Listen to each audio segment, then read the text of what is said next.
ಅವ್ರು ಇವತ್ತು ನಾನು ಬಂದಿರೋದು ಏನಂತಂದ್ರೆ ಪೂಜ್ಯರದು ಜನ್ಮದಿನ.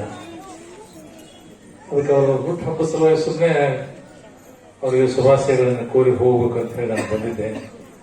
ಪೂಜ್ಯರು ನೀವು ಎರಡು ಸ್ಕೂಲ್ ಅಂತ ಹೇಳಿದ್ರು. ನಾನು ಸುಮಾರು 17 ವರ್ಷದಿಂದನೇ ನಾನು ಬರ್ತಾ ಇದ್ದೆ. ನಾನು ಬಹುತೇಕ ಪ್ರತಿ ವರ್ಷ ಬನ್ನಿ ಮುಡ್ಲಿಕ್ಕೆ ಪೂಜೆ ಅದರ ಜೊತೆಗೆ ನಾನು ಇರ್ತೇನೆ. ಬಹಳಷ್ಟು ವರ್ಷ ಪಕ್ಷ ಇಲ್ಲೇ ಊರಾಗಿರ್ಲಿಕ್ಕೆ ನಾನು ಕತ್ತಿರ್ಬೋದು. ಆದ್ರೆ ಇದೊಂದು ವಿಶೇಷ ಪಾತ್ರ ಇದು ನವರಾತ್ರಿ ಉತ್ಸವ ಶ್ರೀಮಠದಲ್ಲಿ ಪೂಜ್ಯರು ಬಂದಾಗ ನಾವು ಹಮ್ಮಿಕೊಂಡಿದಾರ.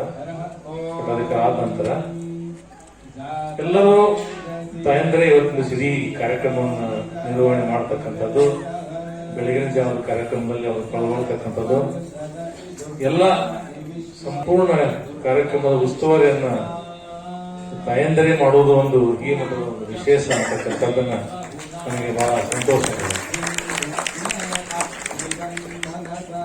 ನವರಾತ್ರಿ ಹಬ್ಬದ ಬಗ್ಗೆ ಬಹಳಷ್ಟು ಕಥೆಗಳು, ಪುರಾಣ ಪುಣ್ಯ ಕಥೆಗಳು ನಿರ್ಮಿಸಬೇಕಾದ ನಮ್ಮ ಪ್ರವಚನಕಾರ ಅವರು ಈ ಮಠಕ್ಕೆ ಹಳೆ ಬರ ಸುಮಾರು ವರ್ಷಗಳ ಅವರು ಪ್ರವಚನ, ನಮ್ಮ ಗುರುಗಳು ನವಲಿಗೆ ಅವರು ಕೂಡ ಈ ಮಠಕ್ಕೆ ಅವ್ರದ್ದು ಸೇವಾ ಖಾಯಂ ಇದ್ದಂಗೆ ಐತೆ. ಹೆಚ್ಚು ಕಡಿಮೆ ಬಹುತೇಕ ಬಹಳ ಅವರು ರೂಪದ ಪುರಾಣ ಹೇಳ್ತಕ್ಕಂಥವ್ರು. ಇವು ನಾವು ಮೊನ್ನೆ ಒಂದು ಪ್ರಜಾವಾಣಿ ಒಳಗೆ ಒಂದು ಲೇಖ ಬಂದಿತ್ತು. ನಮಗೆ ಕಥೆಗಳು ಸಾಕು, ನಮಗೆ ಸಂವಿಧಾನ ಬೇಕು ಅಂತ.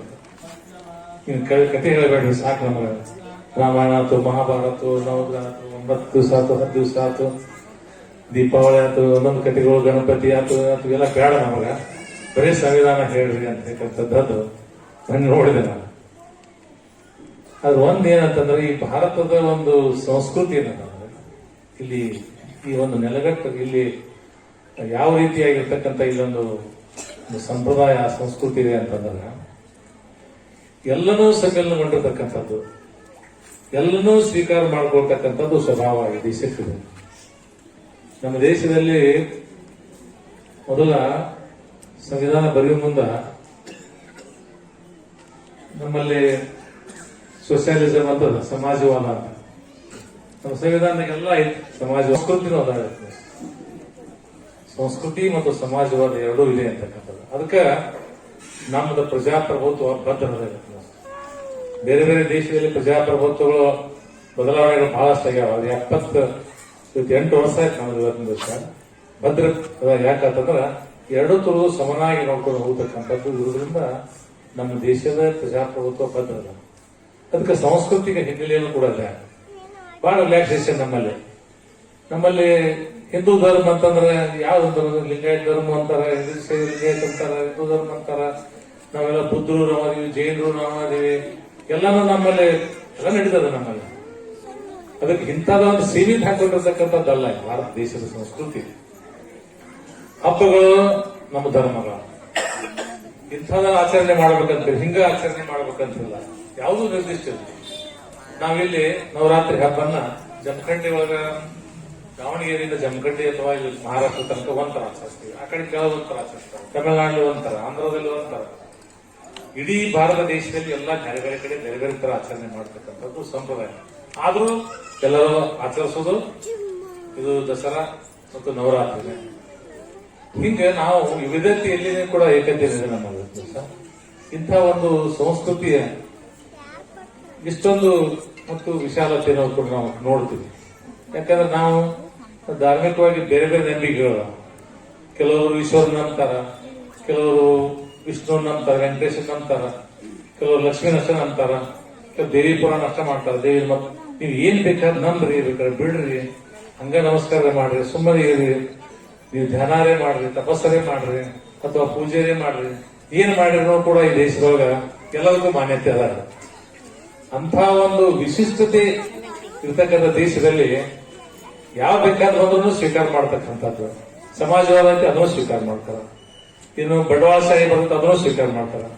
ಹಿಂಗೆ ಎಲ್ಲವನ್ನೂ ಸ್ವೀಕಾರ ಮಾಡ್ತಕ್ಕಂಥ ಸ್ವಭಾವದ ನಾವು ಮನೋವೃತ್ತಿ ಇರೋದ್ರಿಂದ ಈ ದೇಶದಲ್ಲಿ ನಮಗೆ ಭದ್ರವಾಗಿರ್ತಕ್ಕಂಥದ್ದು ಸುವ್ಯವಸ್ಥಿತ ಸಮಾಜದ ಆ ಒಂದು ದಿಶೆಯೊಳಗೆ ಇವತ್ತಿನ ದಿವಸ ನಾವು ಜಗತ್ತಿನಲ್ಲಿ ಇವತ್ತು ನಾವು 3ನೇ ಮತ್ತು 4ನೇ ಇವತ್ತು ಆರ್ಥಿಕ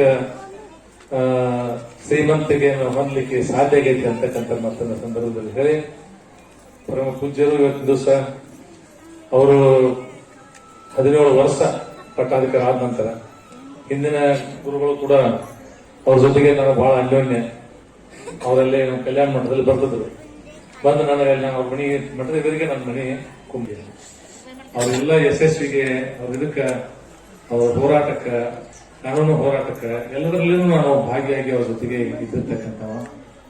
ಆದ್ರೆ ಅವ್ರದ್ದಾಗ ಮಠ ಏನಿರಲಿಲ್ಲ, ಬಹಳ ಕಷ್ಟದ ಮಠ ಇತ್ತು ಅವ್ರ. ನಮ್ಮ ಪೂಜ್ಯರು ಏನು ಪಟ್ಟಾಧಿಕಾರ ಆತು ಮೊದಲು ನೋಡಿ ನೀವು ಇವತ್ತು ನೋಡ್ತೀವಿ ಎಷ್ಟು ವ್ಯತ್ಯಾಸ ಆಗಿತ್ತು. ಕೋಟಿ ರೂಪಾಯಿ ಹಣದಿಂದ ಇವತ್ತೆಲ್ಲ ಇಷ್ಟ ಪುನರ್ನಿರ್ಮಾಣ ಮಾಡತಕ್ಕಂಥ ಕೆಲಸ ಪೂಜ್ಯರು ಮಾಡ್ಯಾರ ವ್ಯವಸ್ಥೆಯಲ್ಲಿ. ಇನ್ನೊಂದು ವಿಶೇಷ ಅಂತಂದ್ರೆ ಶಿವಲಿಂಗ ದೇವರು ಎಷ್ಟು ಅವರು ಅಂತಂದ್ರ ನಮ್ಮ ಜಮಖಂಡಿ ಒಳಗ ಈಗಂತೂ 3-4 ಮಠಗಳಾಗುತ್ತೆ ಸರ್. ಎಲ್ಲಾ ಗುರುಕಿತ್ತಲು ಮೊದಲು ಹೇಳ್ತೀನಿ ನಾನು, ಎಲ್ಲಾ ಪೂಜ್ಯರಲ್ಲಿ, ಸುತ್ತಮುತ್ತಲಿನ ತಾಲೂಕಿನ ಎಲ್ಲಾ ಪೂಜ್ಯರಲ್ಲಿ ವಿಶೇಷವಾಗಿರ್ತಕ್ಕಂಥದ್ದು ಪ್ರೀತಿ ಗುಣ ಅವರಲ್ಲಿ ಕಂಡಿದೆ ಅಂತಕ್ಕಂಥ. ಅವ್ರ ವೈಯಕ್ತಿಕ ಸ್ವಾಮಿಗಳಂತ ನಾನಿಲ್ಲ, ಆದ್ರೆ ಅವರ ಪ್ರೀತಿ ಮಾಡ್ತಕ್ಕಂಥ ಏನೊಂದು ಗುಣ ಅದಲ್ಲ, ಎಲ್ಲರನ್ನೂ ಒಳಗೊಂಡು ಹೋಗ್ತಕ್ಕಂಥ.